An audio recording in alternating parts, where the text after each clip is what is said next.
Всем привет, дорогие друзья!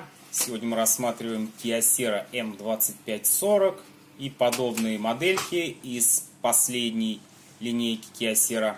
Сейчас послушаем дефект.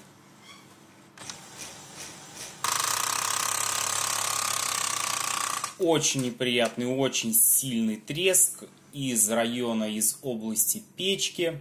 Первым делом, естественно, была проведена ревизия печки, переборка, смазка и прочее.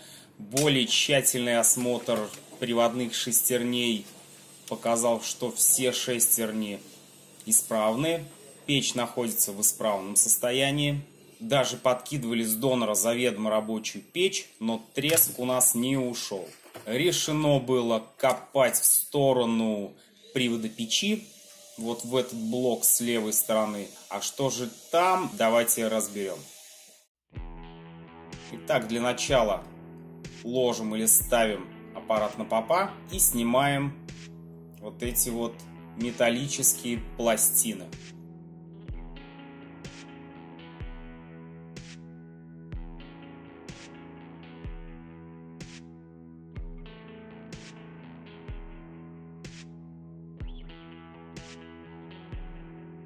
Дальше снимаем узел двусторонней печати.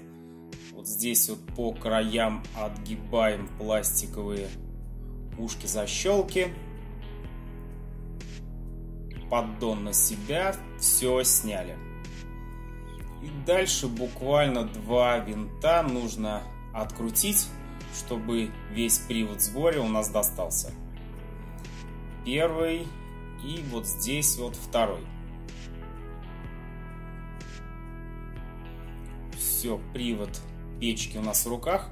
Посмотрим на него поближе, что там да как. Ну, на первый взгляд все шестерни целые. При вращении руками ничто не мешает, никаких посторонних звуков. Давайте разберем, посмотрим. Здесь буквально 2 винта.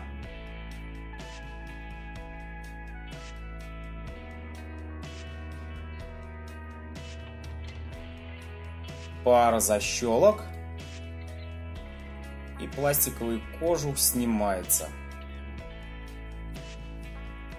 Опять-таки здесь, в этом редукторе, в приводе печки, все шестерни целые. Мы не увидели никакого износа совершенно.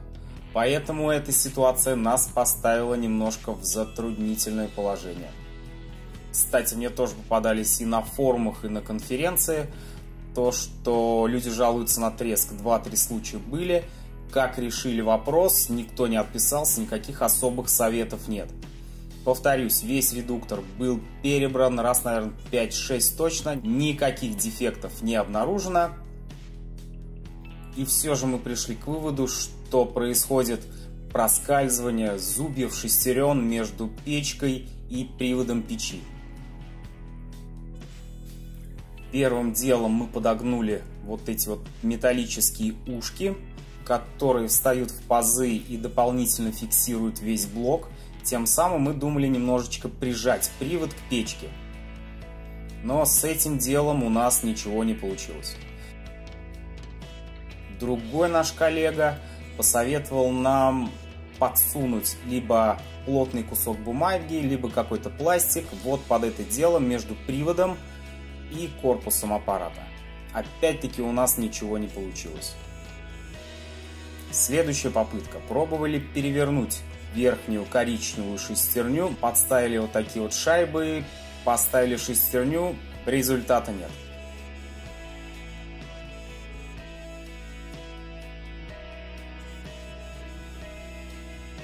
Еще что мы делали? На нижней приводной шестерне вот здесь вот попытались опять-таки растянуть пружину.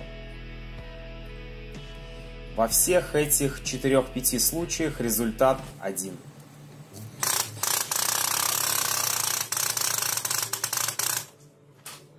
Ну и, короче говоря, уже от безысходности мы сняли с донора весь узел в сборе приводной, поставили в машину, тачка заработала вообще без единого звука.